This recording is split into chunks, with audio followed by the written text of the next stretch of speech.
Hi, my name's Alyssa. Thanks for watching today. Before we get started, we wanted to fill you in on our church. Here at Grace, we have a mission and a purpose. Our goal is to help people discover truth, decide on Jesus, demonstrate change, and deploy for others. If you're looking for a church, we would love for you to come be a part of what God is doing here at Grace. You can check us out on Facebook, Instagram, YouTube, and Twitter. We would also like to invite you to one of our Sunday morning services. Check out ohiograce.com for a list of campuses and service times in your area. We have a great time gathering for music, hanging out, and learning about who God is and how that affects our lives. Thanks for watching, and we hope to see you here next week at Grace.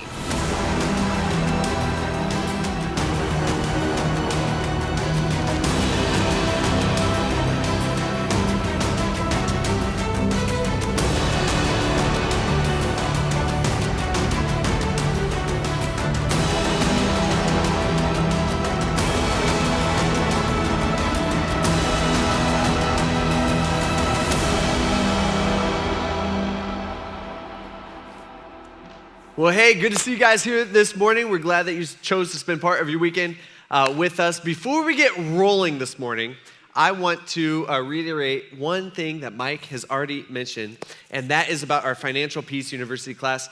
We've had a lot of people that have come up to me, and they're like, what the heck is this? What's this mean? What's this look like? Basically, and I feel like I haven't talked about it enough, and so we decided last week, we're like, let's push it back 2 weeks, then I could talk about it and at least tell everybody kind of what it is. Basically, what this class is, it's run by this guy named Dave Ramsey. You may have heard of him. He's a nationally known financial coach. I listen to him on the radio here almost every night when I leave for work and go back home. But basically, they teach you how to be a good steward of your money, of what God has given to you. And so if you're like me and you just got questions about all kinds of stuff, just like how to save money, how to pay off debt, what about retirement, what about saving for kids' college, what about your mortgage, what about real estate, what about insurance, how much insurance, just all this stuff. This class kind of answers all that or gives basic guidelines for us, and it's just really, really good for you. So in my opinion, okay, I feel like that everybody here at some point or another should take this class. I think it's really, really good for you. I've taken it. I've taken it like 4 times already, and it is so good for me. It does cost money. It's $80, and so it's well worth the investment. And then once you pay that once, it's $80 per book. So that would be $80 per couple or for a single person. And once you do that, you get to take you're able to take Financial Peace for the remainder of your life, whenever you want. So it's a good thing, okay? So this will be my 4th time or 5th time, and I'll be taking it this time. We don't have a spot for everybody, obviously, signing up. I think we got 16 spots left, so just want to encourage you, if that's you got questions, if you're a little hazy about all that like I am, that's a class for you. It's 9 weeks. It starts April 17th, like Mike said. This will be at 6:30 while other stuff's going on here, but it is just really, really, really, really good, okay? Cool. The easiest way is to sign up at the information center. Just go there and just say, hey, I want to do it. It's not like we won't charge you that money today or anything. You just go tell them to sign you up. They will get you signed up and all taken care of. All right? Nobody cares. Okay. All right. Moving on. Okay. Today we're in part 18 of our series where we have been exploring an ancient document that was written by a Greek doctor named Luke. And Luke lived during the time of Jesus, but he did not know Jesus personally. And so Luke had heard the rumors, he had heard the stories about this Jesus guy and all these things that this Jesus guy was doing. And so Luke one day decides he is going to investigate the claims about Jesus. And so he goes and he tracks down the eyewitnesses. He sits down with them. He has the conversations. He asks the tough questions. And once he is done, once he gathers all of his information from all of the eyewitnesses, he compiles it all down into one orderly document. And that is the book of Luke that we all have in our Bibles today. And so we've been going through this, and at this point in our story, Jesus, he's about 32-ish years old, and he's been traveling from town to town to town for about 2 years at this point. And as you know, he has followers that are with him. He's got what we would describe as the 12 disciples, these guys that are kind of his main group, his main guys. But then there's also some women. There's also some other people that follow with him and that kind of that are with him during this time. And wherever Jesus goes, there's crowds. I mean, everybody wants to hear the things that Jesus has to say, and everybody wants to see the things that he is going to do next. And so whenever Jesus walks into town, or he actually at some point, he couldn't even go to town anymore because so many people would come out in the streets. It would get so congested. I mean, there's so many people that Jesus, he had to stay kind of out in the countryside. But crowds upon crowds upon crowds of people would all come to listen to Jesus. In fact, 2 weeks ago, and he's been doing that for like 2 years, which is crazy. In fact, 2 weeks ago, we talked about how Luke tells us that Jesus kind of has a turning point in his ministry, okay? His 3-year ministry from 30 to like 33 years old. Jesus shifts to the end game. Remember this? All right, we see this in Luke chapter 9. Luke tells us that when the days were coming to a close for him to be taken up, meaning basically Luke is saying when Jesus knows, he knows he's about to die. Like he knows his time is almost up. He was determined to journey to Jerusalem. Even though he knows the pain, the suffering, the humiliation, the shame that awaited him, he starts heading towards Jerusalem anyway. But his plan on getting there is to take his time. And so his plan is while he's on his way to Jerusalem, he's going to stop in as many towns and villages that he could possibly stop in. He's going to talk to as many people that he possibly can talk to. And so what he does is he sends out some of his followers ahead of him to get everything ready and to announce kind of his coming. This is what he does in Luke chapter 10. It says, the Lord, meaning Jesus, he appointed 72 others, and he sent them ahead of him in pairs to every town and place where he himself was about to go. All right, so Jesus does this, and this, by the way, should sound somewhat familiar to you because he's done this before. Remember, we talked about this a few weeks ago, where Jesus, he sent out his 12 disciples, all right, in pairs, so 6 pairs. He sends them out. He says, I want you to go. I want you to heal people. I want you to do all this stuff. Remember that? Okay, all right. Here he does this again, only he ups the number from 12 to 72. And so here sends 72 people out there, and it's actually a very, very, very similar situation. He gives them the same rules. He says, okay, this is what you guys are going to do. All right, I don't want you to take anything with you. I don't want you to take no money, no bags, all right, no extra clothes, nothing. And he says, I want you to go and I want you to trust me. It's kind of interesting because if we were going on a trip and we took nothing, like we would call that irresponsible. Okay? Jesus calls that trusting in him.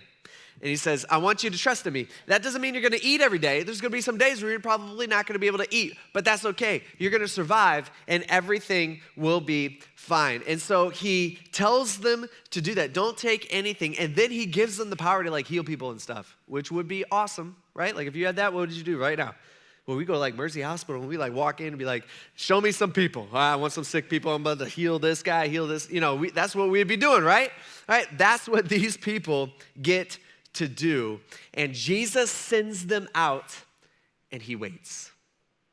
A few weeks later, they all come back and they're going crazy. I mean, they all got stories to tell. They're like, boss, you're not going to believe what we did. And I was healing people, and I healed this guy, and this girl, she was dead, and I healed her. I brought her back. It was crazy. And they're telling them all this stuff, and Jesus like, yeah, I told you I was going to do that. Like, I gave you the power to do that. And then Jesus, he turns to the crowd because, as you can imagine, I want you to picture this in your head. All right, you got these 72 people. They're not coming back all in the same minute. All right, they're coming back probably roughly during that same day-ish, something like that. And they're all kind of coming in over a period of a few hours, and they all are excited, and they're all got these stories to tell. And as you can imagine, a crowd, just like wherever Jesus was, crowds show up because everybody wants to hear about this stuff. And so there's this crowd that surrounds them as these people are showing back up to Jesus, and Jesus has something to tell them. He actually turns to the crowd. I'm going to paraphrase this for you, but basically Jesus, he turns to the crowd and he says, hey,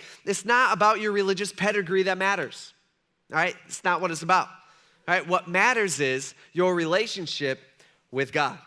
He's saying it's not about how much religious stuff you do. All right, it's not about like these people, they're like healing people and stuff like that. It's not even about that really. Really what matters is your relationship with God. And the thing we got to understand is that this is like the complete opposite of how people in that culture viewed religion. See, they viewed religion like how people in our culture view religion. They view religion like how a lot of people in this room view religion, where we think, and I don't know why this is, it's just like how we all kind of naturally are, is that we think that the way to heaven is basically to be as religious as possible. Like, the more religious you are, the safer you are about getting to heaven. That's cool. We think all we got to do is, like, follow the rules, be good, read your Bible, get baptized, and, like, pray a little, and you are set and ready to go. But Jesus comes on the scene. That group of people thought the same thing. Jesus comes on the scene. He's like, no, that's not what it's about. It's not about doing a bunch of religious stuff. See, what he's doing is he is completely turning upside down what everyone thought God was like. And so he says this to the crowd. He's like, hey, by the way, just want to correct you guys because I know what you guys are thinking. It's not about doing a bunch of religious stuff. It's not even about doing a bunch of good stuff. And then he turns specifically to his disciples. This would have been the 12. And he basically says, you guys have no idea the things that you are seeing. You guys have no idea the implications of what you get to do. They're healing people and stuff too. He's like, you guys have no idea the implications of what you get to see. You guys have no idea, all right, the story that you get to play a part in. My story, which is a rescue mission, not just for you guys, not just for this entire crowd, but for every single person in the world. And once he says this to his disciples, it happens that a religious leader stands up in the crowd and he has a question. He's got his hand raised like, hey, Jesus, real quick, I got a question. Luke tells us that an expert in the law stood up. Now, an expert in the law, we would view this as like, I don't know, like a judge or like a lawyer. All right, that is not necessarily how this guy is. All right, this guy was an expert in the Old Testament law, not necessarily Roman law. All right, so this guy is literally an expert in the Bible. In fact, this guy, a lot of these religious people who are experts in the Old Testament law, they had the first 5 books of the Old Testament memorized. Huh? Can you imagine that? I struggle memorizing like a verse and stuff, all right? That's just, my brain doesn't work that well that way. These guys had the first 5 books of the Old Testament memorized. I don't know when the last time you read the book of Numbers was, but like these dudes knew it, okay? They just did. They could like just start, just start laying it out there. All right, so this guy at least should have a respect in that sense. And so this guy stands up to test Jesus. Right? This guy has a question that he wants answered. Now, I don't know about you. I like questions. I'm not against questions. But sometimes, specifically with my kids, all right, questions wear me down. Any of you guys feel that way before? Okay, with your kids, you're just like, it doesn't matter. Shut up. Like, you don't say it, but sometimes you do. Like, it just pops out, and you're like, I'm sorry. Last Friday, a couple days ago, my kids were wanting to watch Star Wars. And so for me, I've been slowly pulling them through like the Star Wars. It's not even a trilogy. It's like trilogy. It's like 3, whatever. All the 9 of them, okay? 10, 11, I don't know. There's a bunch of movies. So I've been slowly kind of working our way through that this winter. And I don't know much, like I'm not like a huge Star Wars guy. But it's like interesting. And so we're going through. And on Friday, I was like, okay, we finished like all the main movies. And I click on Obi-Wan Kenobi, okay? You know what that is? You know, I sound like a total nerd just saying those words, if it's more than one. I don't even know. Okay. And so I'm thinking it was a movie, and it wasn't. It was like a show, I think. But anyway, so we're watching that, and we're sitting there, and I'm trying to figure out, I'm like, where is this in the timeline? I'm not even quite sure what's going on here. Like, why is he doing this and all this stuff? And then so I'm trying to figure stuff out on myself. And my kids are just like, all 3 of them, they're just like question after question after question after question. I'm just like, I don't know. They're like writing something, like an animal thing. And they're like, what is that? And I'm like, I don't know. I don't even think it has a name. It's just like a thing, okay? And so they're like, they're asking me all this stuff. And it's just so frustrating because you're like, I can't figure out what's going on in the movie or in the show or whatever it is because you guys just won't stop talking, okay? sometimes they'll ask me stuff about Star Wars, and I have to text Nick, because Nick Hurst, our resident tech person, which fits, as you can imagine, right? Nerd, okay? I'll say it. Oh, he does not look happy, okay? But his wife is laughing. But anyway, all right, Nick, he knows everything. He is an expert in Star Wars. And so a lot of times I'll be texting Nick saying, hey, what's the plot line? Like, I don't understand what's going on. And then Nick has to text me. Then I have to explain it to my kids who asked me the question in the first place. And it gets lost in translation. I'm sure it's just not a good situation. But the worst questions when I'm answering questions in a movie or something like that with my kids is the repeat questions. We're just like, you already asked that, and I already told you I did not know. Okay? Or you already asked that, and I've already answered that question. And I bet Jesus got a lot of repeat questions. Okay? In fact, the question that this expert is about to ask, I'm sure Jesus has answered this one like probably the most out of any questions he has ever been asked. And it's not even a bad question. This is actually a good question. He stands up and he says, hey, teacher, he's trying to be respectful. He says, what must I do to inherit eternal life? Basically, what this guy is asking, he's like, hey, Jesus, question, quick, right here. What do I got to do to go to heaven? All right, that's kind of what I would like to know. By the way, isn't that the question we all want to answer? Isn't that the question? Like, think about it. If life is short, and if you believe in a life after life, right, don't you want to do whatever you can to make sure that that life's going to be a good one? Right? Like, doesn't that make sense? Like, if heaven and hell are real, think about it. Aren't you somewhat concerned about where you'll end up? Like, shouldn't we be? Even if you don't even consider yourself religious, haven't you ever, thought through that stuff before? See, throughout human history, we've been trying to figure out the answer to this question. And what we as humans have come up with, right, the answer that we've come up with is religion. This is the answer, at least from our perspective, of what we come up with. And we all know what religion is. I talk about this all the time. Religion is a bunch of rules, right? Like a bunch of do's and don'ts that you got to do to somehow, in order to appease God, so that someday when you die, which we all will, that we could go to God and say, hey, God, look at all my stuff. And God will say, wow, I am so impressed with all your religious stuff. That is so awesome. You did that. Not even many people have done that. And you did this. And wow, hey, why don't you come with me to heaven? It's this way. It's going to be awesome. I am so impressed. Like, that's how we view it, right? Somehow, maybe not exactly like that, but that's the gist of it, right? We think we're so good. It's this idea that we just got to be a good person. Here's the problem with that. Who gets to define good? You? Are you the expert in defining good? Like, you the one, is that how it should be? What about other cultures? Is it culture that defines good? Well, what about all the other cultures? Thousands of millions maybe of cultures out there. Like, why is it our culture gets to define good and not their culture? Because cultures have a very different definition on what is right or what is good. See, everybody, when we come to this question, like who gets to define good, we all, for some reason, I don't know why this is, we all think we do. But then we all disagree on what different good things are. See, right off the back, we see the root of the question. And it's the same root of religion. The question is, what must I do? It centers around us. It centers around us doing something. This religious guy wants to make sure he's got a reserved seat in heaven someday. And so he's asking the question. And Jesus did what he does. He responds with a question. Actually, he starts kind of messing with him, which is kind of funny that Jesus would do this. He looks at this expert and he says, well, what is written in the law? You're an expert. All right, you're an expert in the law. All right, how do you read it?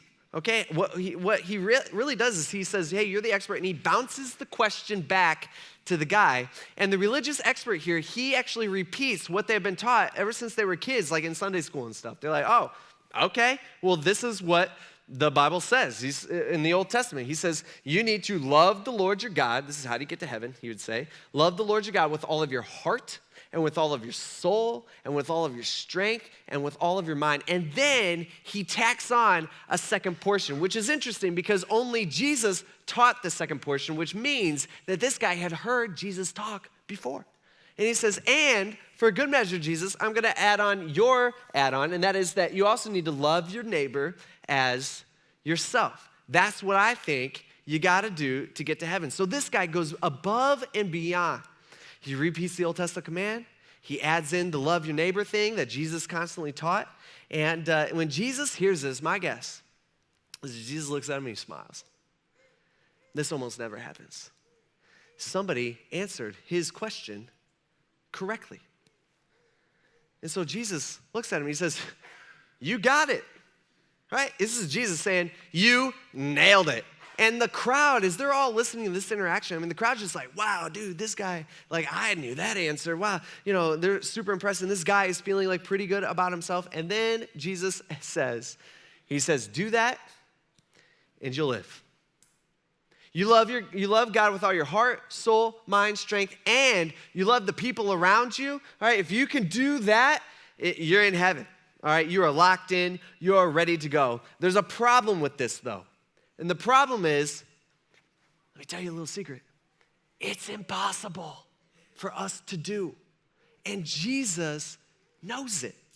We can't do it. By the way, that's the whole reason why Jesus is there in the first place. He knows that we aren't good enough. And so we all have sin. We all have the sin problem. And he's the only one that actually was good enough. And he was the only one that could possibly pay for all of our sin, which, by the way, he was on the road towards Jerusalem to take care of our mess. And so here's Jesus. He knows that. He knows that we can't earn our way to heaven. Like, none of us hit that standard. I think you might, I get some of you guys, you think you're pretty good, just in general, like you're better than the next guy, and you might be, but you do not hit this standard. I mean, think about it. Let's just imagine this for a second. Let's imagine that you're awesome, okay? Some of you guys, you probably gotta, it takes a little harder to imagine than others. But let's say that you're awesome, and let's say, by chance, I'm awesome, okay? And so let's say that my incredible talks here on Sunday mornings, they somehow influence you so much. Or let's say my talk this morning influences you so much that from today on, like as soon as you walk out those doors, you somehow pull it off. Where you love God with everything that you are, with all your heart, soul, mind, strength, everything, right? And you love everybody as much as you love yourself. And so think about that. What does that look like? That means that every second and every minute of every hour of every day, out of every week, of every year, until you die, you love with all your heart, soul, strength, and mind. You are perfect from this day on, okay? Can you imagine that? Can you picture that in your mind? That'd be pretty sweet, right? Or no, okay. You guys are like, oh no, it's not a trick question. Okay, so let's say this, Mr. Perfect, okay? What are you gonna do about the past? Let's say if it was possible for me to do it from this day on, the question is, what are you gonna do about the past? What are you gonna do about last night? And last week? And last month? And last year? When you didn't love him with all of your heart, soul, strength, and mind. See, if you didn't love him with all of your heart, soul, strength, and mind back then it ain't all. Right? You missed out on some. And when you miss out on some, then it can't be all. And so here's Jesus. He's saying, yeah. You got it right. You know it. You need to love God perfectly, and you need to love your neighbor perfectly. And if you do that, you're good to go. And then he looks at the crowd. He's like, all right, any other questions? No one asks anything. He turns to leave. He's like, all right, good seeing you guys. All right, I'll see you guys back here tomorrow. But then the religious guy doesn't sit down because he's not finished yet. He says, but wanting to justify himself, he asked Jesus, right? He says, well, real quick, Jesus, I got a follow-up question to the question real quick. Who is my neighbor? All right, that's something I kind of tacked on the end. Who is my neighbor? And all the Jews that are there listening, they all know the answer to this because the Old Testament kind of teaches this. The Old Testament kind of answers this, saying that your neighbor is your people. And so all the Jews are like, okay, well, I know who my neighbor is. My neighbor is all of my fellow Jews. In fact, a lot of the religious people, a lot of the religious Jewish people in this culture, probably the guy that Jesus is talking to, because remember, he is a religious expert. A lot of them, they actually narrowed that down a little bit. For them, it was, they didn't consider all Jews as neighbor worthy. Okay, they considered, like the bad Jews, we've talked about this the last few weeks, like the tax collectors, they viewed those guys as like, well, those guys, they don't even count as Jews anymore, and so those I don't have to love, but all the rest of them I will love. And the question is that enough for Jesus? And really what this guy is asking is he's saying, what is the minimum amount of neighbor loving in order to get God's favor? He's saying, what is the minimum amount of neighbor loving in order to be considered in God's eyes a good person? Or what is the minimum amount of neighbor loving that I got to do in order to get to heaven? That's what he's asking. And we're all good at this to a certain extent. I'm really good at this. For me, I have multiple master's degrees. I have a doctorate degree. I have all this stuff. And for me, I was not good at like writing papers. Like that was not my forte. I didn't enjoy that. I was not good at like thinking super intelligently. You know what I was really good at?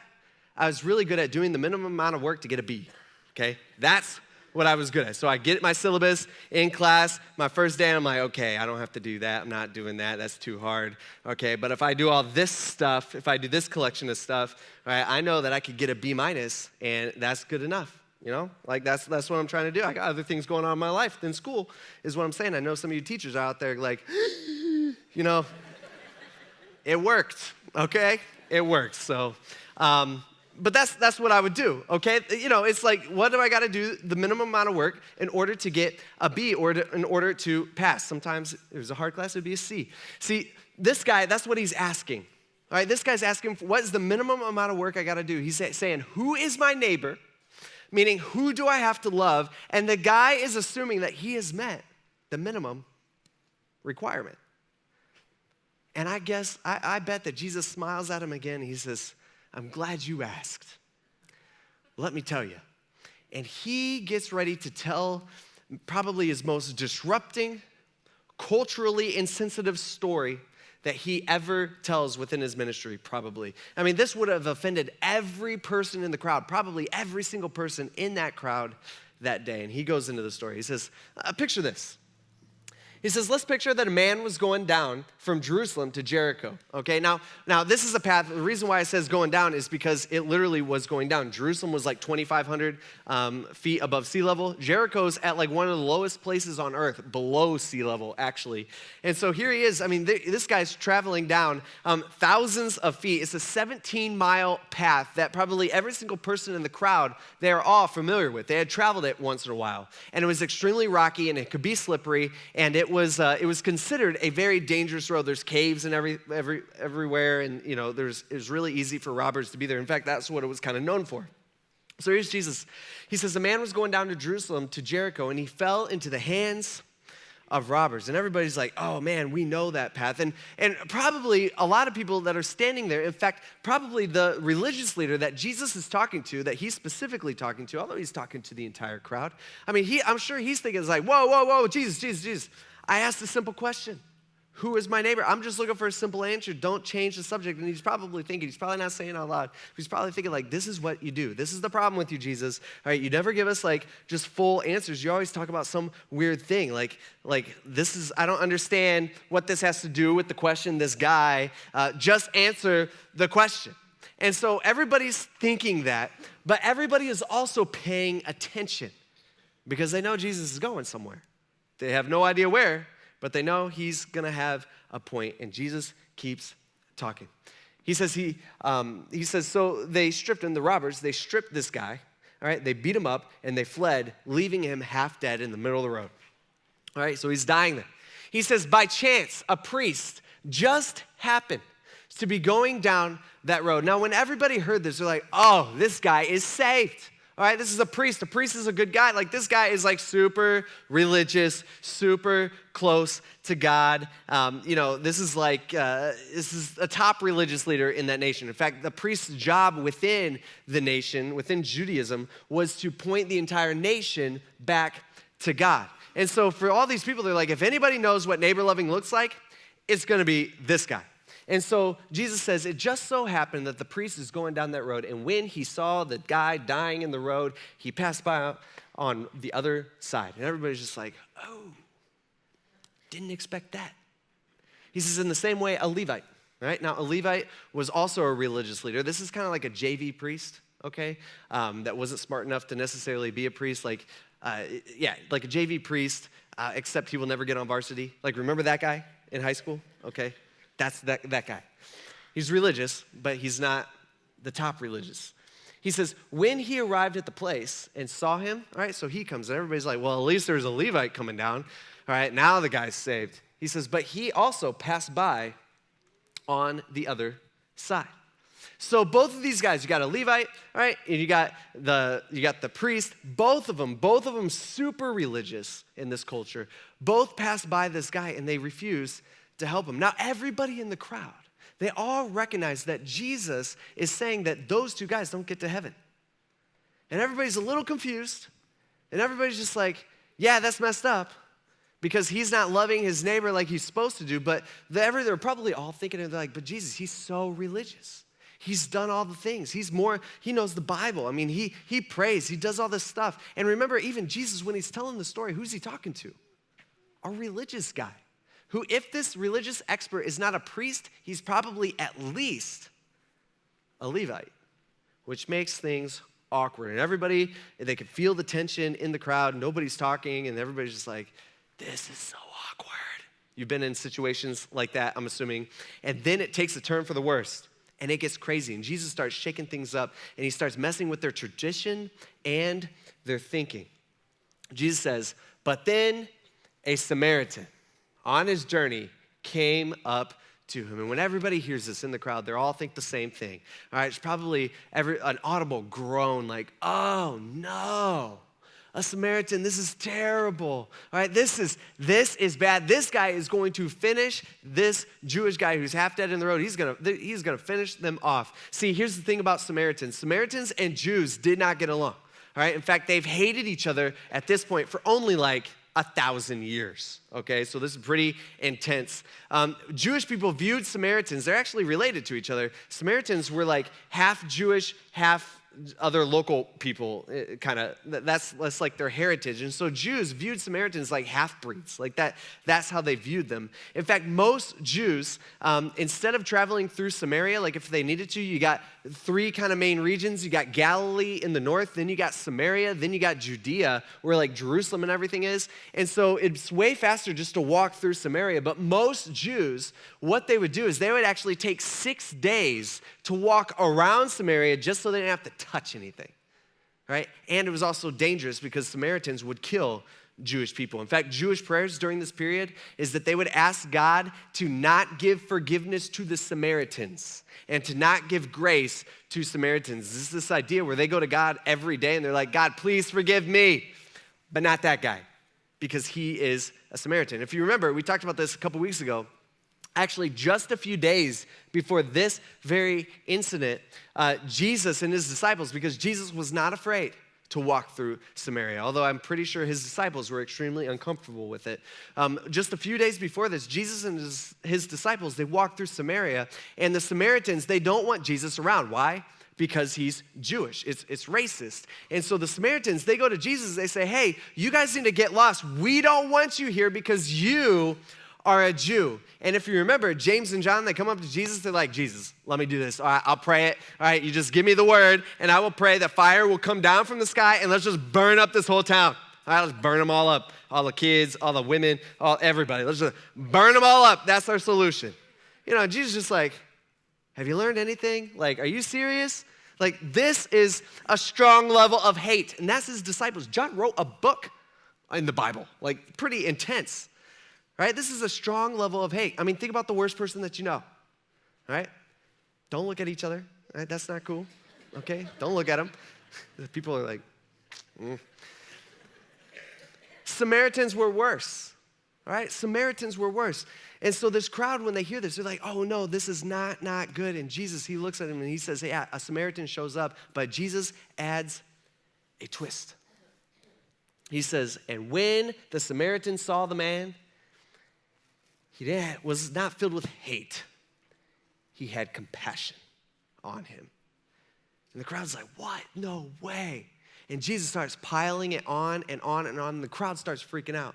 He says, and so he went over to him. The Samaritan does 6 kind of actions here. He says, first, he went over to him, all right? And so he goes out of his way, and then he bandaged his wounds. So it took his time, and then he poured olive oil and wine on this guy, which would have cost him, and then he put him on his own animal, meaning who's walking now?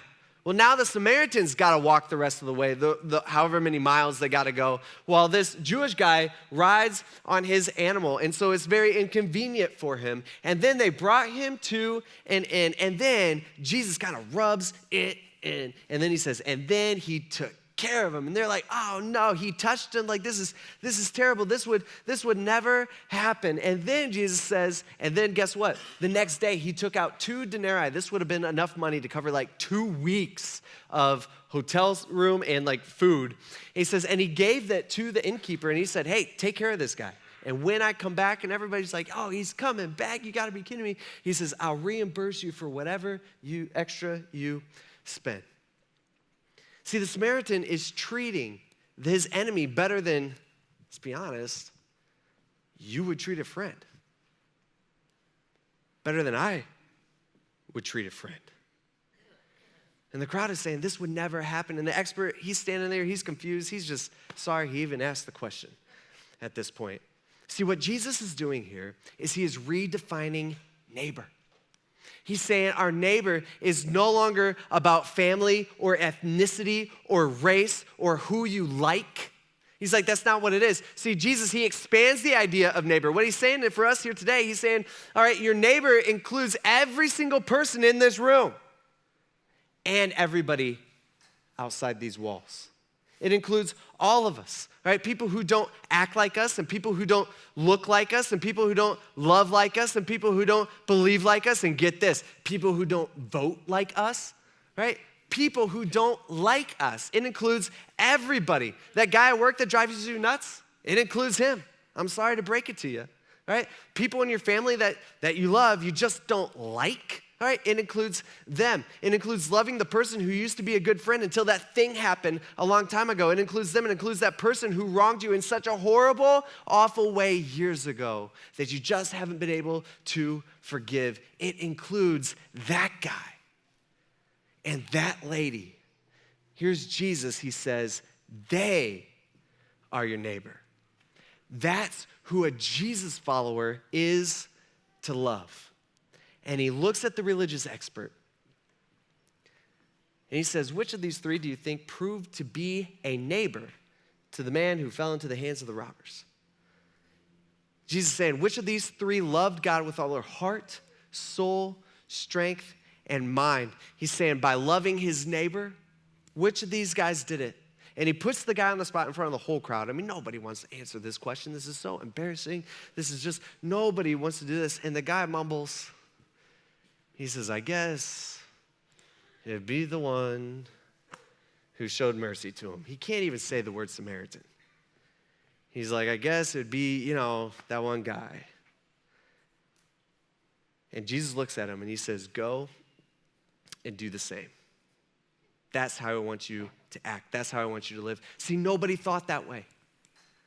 Nobody lived that way.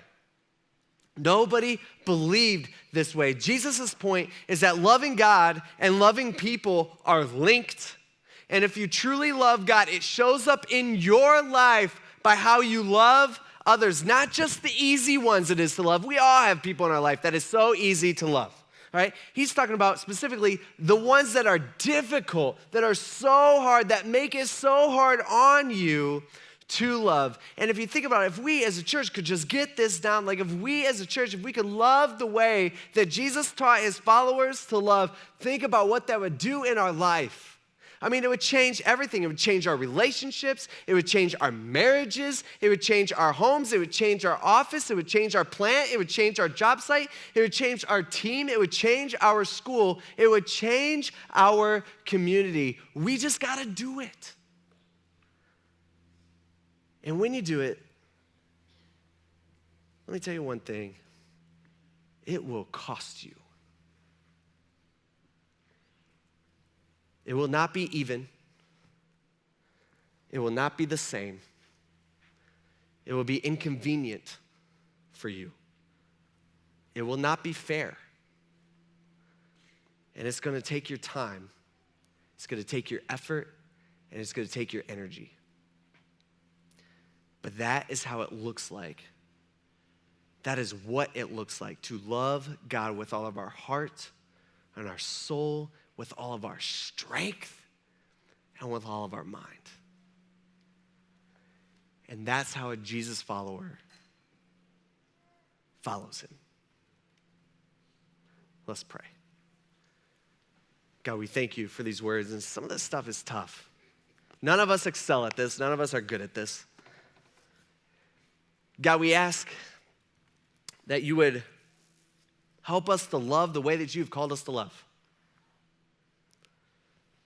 That we would love not just the people who are easy to love, that's not a problem. That we would love the people that make it extremely difficult for us to love. And God, we thank you for teaching us how to do life your way. It's better for us. It's good for us. And it's way better for the people around us. God, we ask, we need your help on this. None of us are good at it. We ask this in Jesus' name. Amen. Thanks for watching, and we hope to see you here next week at Grace.